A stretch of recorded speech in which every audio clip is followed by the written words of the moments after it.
brothers and sisters in Islam, Assalamu Alaikum wa Rahmatullahi wa Barakatuhu. Leaving off from where we finished last week, I introduced to you the Prophet Idrees alayhi salam, and we talked a little bit about him. There's not much about him in our Quran and Sunnah, and even in Israelite tradition we don't have too much about Idris alayhi salam. In biblical terms, if you want to know, he is called Enoch, E-N-O-C-H, and in the Quran he is Idris alayhi salam. He was born about 250 years before the death of Prophet Adam alayhi salam. He lived a little bit of the time of Adam alayhi salam. And when Adam alayhi salam died and Sheeth, his prophet's son, died, Idris alayhi salam took over. And we spoke about his mission and how he came with a new sharia. He was the first where he commanded jihad fi sabilillah, which is to fight off and ward off evil, but this time needing to take up arms against the corrupted people of Qabil, who were also getting used to killing. And we said that zina, adultery and fornication had become widespread.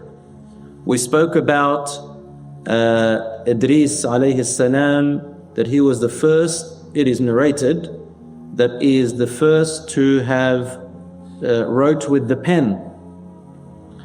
Allah subhanahu wa ta'ala does say in the Quran, الَّذِي عَلَّمَ بِالْقَلَمِ. Allah is the one that taught man with the pen.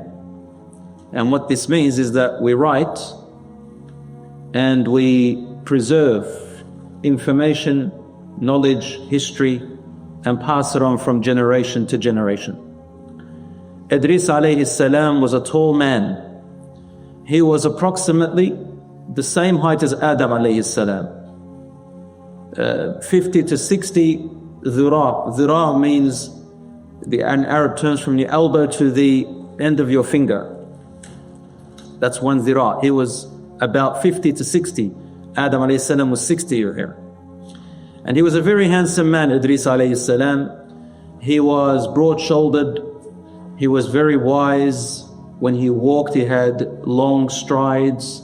He'd look at the ground a lot, which shows us that he was a man who thought a lot, he pondered a lot. He didn't waste his time. Idris alayhi salam had beautiful eyes, mukahhalatayn, as in the hadith it says mukahhalatayn, it's like as if they had kuhl in them, like a mascara type in there, because he had long eyelashes, thick eyelashes, desert eyes, sallallahu alayhi salatu wassalam.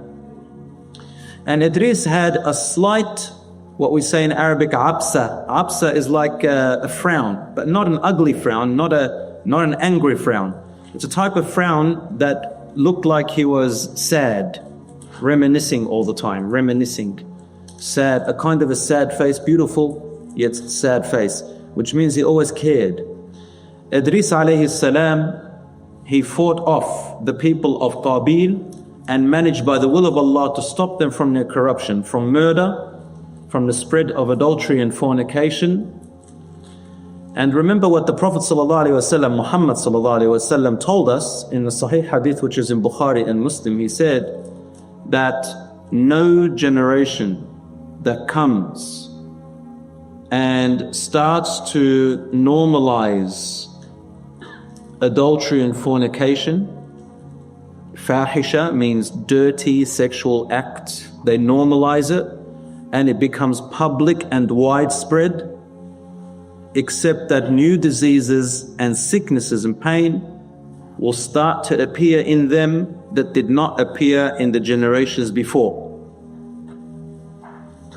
Today we have the likes of HIV and AIDS, STDs, sexually transmitted diseases and infections, as a result of, putting it simply for us to learn, anything that is haram to do, any sexual haram, because the only time it's halal is in marriage. And science today, many studies have been done. I talked about this topic in Perth, there's a bit on YouTube as well, that they advise people not to have multiple partners, random multiple partners. Many men sleep with many women, vice versa. And they also said, and this is a fact, that the most people at risk from HIV and AIDS and STDs are the men who practice homosexuality. And really, when Allah has forbidden something for us, it's only to protect us from it, because then we receive deadly circumstances. May Allah subhanahu wa ta'ala keep us pure and protected and save us. My brothers and sisters in Islam, Idris alayhi salam, he fought them off. He had to take up arms, even because they took up arms, and they were stopped. Then Allah subhanahu wa ta'ala willed for Idris alayhi salam to come to an end of his life. Idris alayhi salam, he lived to approximately 900 years. 900 years. They used to live very long in those days. The Prophet Muhammad said that people used to be very big in size, and they used to live longer. And then as time went on, they got shorter and shorter, and their lifespan became shorter and shorter. And then he was asked, what is the lifespan of your ummah, of us? And the Prophet ﷺ said, تَتَرَاوَحُ أَعْمَارُ أُمَّتِ بَيْنَ السِّتِّينَ وَالسَّبْعِينَ. The lifespan of my ummah is approximately, generally speaking, on average, between 60 and 70 years. So this is us now, the last of generations of this world. Brothers and sisters in Islam, Idris alayhi salam did not actually die on earth. There is a hadith in Sahih Muslim and similar to it in Bukhari, where the Prophet Muhammad ﷺ, when he ascended to the heavens in the Isra wal Mi'raj, he saw in the fourth heaven, he saw Idris alayhi salam. And what I describe him with to you today is exactly how the Prophet ﷺ described him. So I took it from the hadith of the Prophet, peace be upon him, when he saw Idris alayhi salam, and they said salam to each other. He said, I saw my brother Idris. Because all the prophets are brothers. They call each other brothers. But this brotherhood that the prophets have is different to the brotherhood we have. It's the brotherhood of prophethood. And he describes him this way. What happened to Idris alayhi salam is that Allah subhanahu wa ta'ala took his soul in the heavens. Where in the heavens? Allahu a'lam. Allah only knows. And remember, whenever you see the translation in the Quran, translation of the meaning, wherever the word heaven comes up, people assume that it's paradise, Jannah, that you go to. But it's not. Heaven just means sama, sky, space, up and above. Heavens, Allahu alam. Allah only knows the nature of these heavens. We are yet to even discover what's beyond us, even just slightly beyond our solar system or our distant galaxies. So we don't know. We're still discovering many new things. So he was lifted. Allah says in the Quran, رَفَعْنَاهُ مَكَانًا عَلِيًّا, in Surah Maryam, we lifted Idris to a high place. And Ibn Abbas and others, Prophet ﷺ's companions, best of mufassirs they are, and also in the book Tafsir ibn Kathir, he says that he died in a fourth heaven above. Now there are narrations which are fabricated, and some of them are very weak. We don't know where they came from, and some ulama assume that they were Israelite traditions, because they do believe in Idris alayhi salam, that he wanted to visit the heavens. Idris wanted to see up above and beyond. And Allah sent to him an angel, and this angel has wings. We know in the Quran Allah says that some angels, they have wings. Mathna, 2 wings, 4 wings, and many wings. Jibreel alayhi salam has 600 wings. And Idris said to this angel, take me up into the heavens. And he took him up, and when he reached the fourth heaven, he met with the angel of death. And the angel of death, he came to take his soul out, and the other angel says to him, I just want to show him the heavens and bring him back. He said, Subhanallah, how strange is that God told me to take his soul in the fourth heaven, and I wondered, how am I going to take a soul in the fourth heaven when he's on earth? And so he died in the fourth heaven. Now this, what I just said, is not reliable, but just in case you came across it, these are just stories of the Israelite traditions. And what did we say last time about Israelite traditions? The Prophet ﷺ told us You can read and talk about Israelite traditions as much as you want. That's okay, no problem with that. Reading the old scriptures of the Jews and the Christians, that's fine. They're the Israelites. The Jews and the Christians are the Israelites. Bani Israel are the children of Yaqub, Prophet Yaqub alayhi salam, Jacob, from who Yusuf alayhi salam was born, and other prophets. So Yaqub alayhi salam is Israel, and from him came the Jews and the Christians of today. So we're allowed to read their scriptures and learn from them. And he said, however, but do not, he said, do not confirm or deny. Don't believe it. لا تصدقوهم ولا تكذبوهم. This hadith is in Bukhari and Muslim. Do not believe what they say, but don't also deny what they say. And he said, instead you should say, if you come across Israelite traditions that are not in the Quran, they're not in hadiths, in Sunnah, we don't know about them. And very importantly, brothers and sisters, so long as they do not oppose any of our beliefs in the Quran. Prophet ﷺ used to say, so long as they do not oppose the teachings of the Quran, then hadithu, talk about it as much as you want, read about it.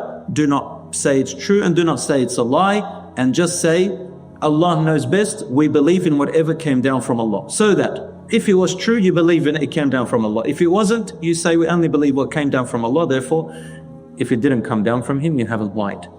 So brothers and sisters, we believe in anything that came down from Allah in the Israelite traditions before it was manipulated and edited and changed. A lot of their scriptures and wordings, we believe in what still exists that came down from Allah subhanahu wa ta'ala. And really, Islam is the only religion which acknowledges beliefs of other religions.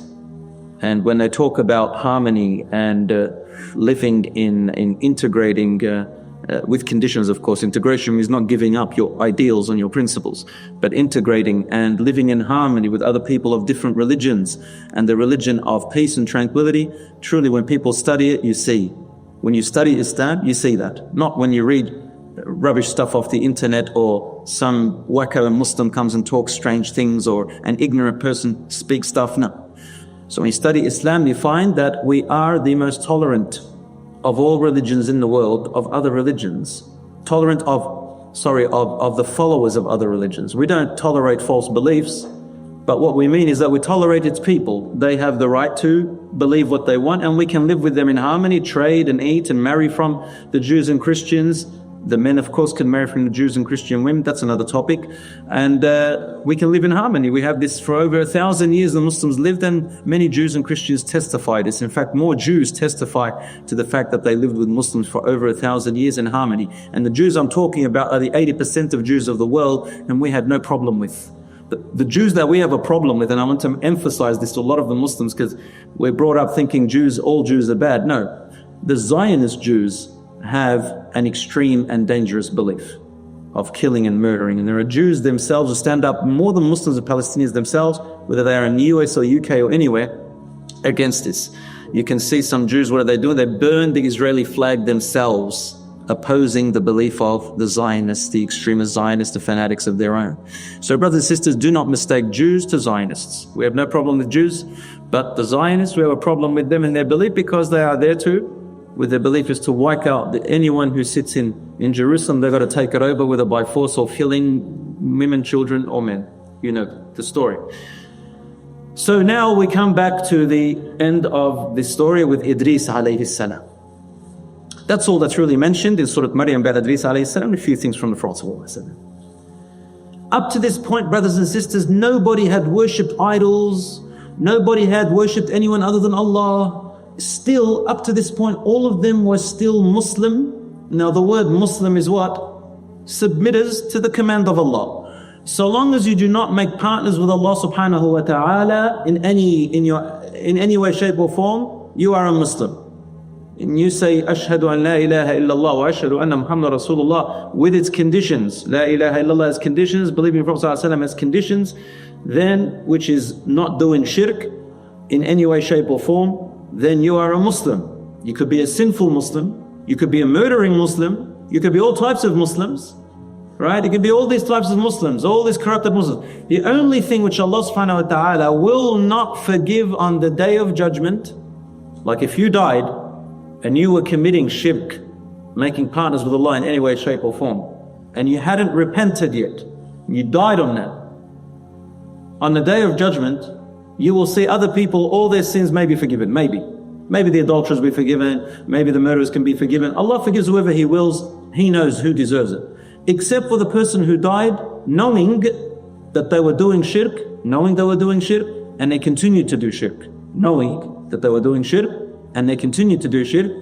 On the Day of Judgment, they will never be forgiven. Allah said in the Quran, إِنَّ اللَّهَ لَا يَغْفِرُ أَن يُشْرَكَ بِهِ. Allah will never forgive that a person associates partners with Him. This is on the Day of Judgment, not in this world. On the Day of Judgment, if you die with that. وَيَغْفِرُ مَا دُونَ ذَلِكَ لِمَنْ يَشَاءُ. But Allah may forgive for anything other than that, of any sin, for whomever He wills, for whomever He deems deserved. But on the Day of Judgment, shirk is not forgiven. And therefore, we as Muslims, and also Christians and Jews believe this, at least Christians in the Bible, the Quran tells us that anyone on the Day of Judgment who had major shirk, died with major shirk, then they will never enter paradise, ever, eternal entrance into hellfire. Knowingly, they knew this and they did it. As for those who didn't know or never received the message, well, Allah subhanahu wa ta'ala says in the Quran, وَمَا كُنَّا مُعَذِّبِينَ حَتَّى نَبْعَثَ رَسُولًا. We will never punish a people or a person until we have sent them a messenger. Who are these people who received the messenger, who got it, who didn't get it? This is only known to Allah subhanahu wa ta'ala. We can't say who it is. On the Day of Judgment, Allah will deal with them in a just way, because Allah's name is Al-Adl, which means the fair and the just. So He knows. This is up to Allah subhanahu wa ta'ala. We do our mission, what we can. You look after yourself, so long as you know and you're doing the right thing. لا يضركم عند الله إذا اهتديتم. Allah says in the Quran, oh people, worry about yourselves at the end of the day. Give da'wah, teach people, but at the end of the day, worry about yourself that you are following the right guidance. Those who are misguided cannot harm you if you are rightly guided. My brothers and sisters, this is what I'm to say about that. Allah says, those who called gods beside Allah, those who rejected the message of Allah, وَاسْتَكْبَرُوا عَنْهَا, and they were filled with pride and arrogance against it. So they rejected it knowingly with pride and arrogance. لَا تُفَتَّحُ لَهُمْ أَبْوَابُ السَّمَاءِ. The heavens, the doors of the heavens will never open up for them. They will never be able to go through them. وَلَا يَدْخُلُونَ الْجَنَّةِ, and they will never enter paradise. حَتَّى يَلِجَ الْجَمَلُ فِي سَمِّ الْخِيَاطِ, until the camel can enter through the tiny notch of a needle. You know the needle thread that you sew with. You know that little notch that you put the string through. You can barely see it. We have trouble putting the string through. Isn't that correct? Allah says when the big camel enters through that notch, through the hole, that's when the person who disbelieved in Allah's message will enter paradise. Istakbaru anha, meaning they took pridefulness, they were full of pride. They rejected it and refused it knowingly after it came to them. As for those who didn't hear about it or know about it, or maybe they didn't receive it in the proper way, Allah subhanahu wa ta'ala deals with them in a different way on the Day of Judgment. He is the fair and the just.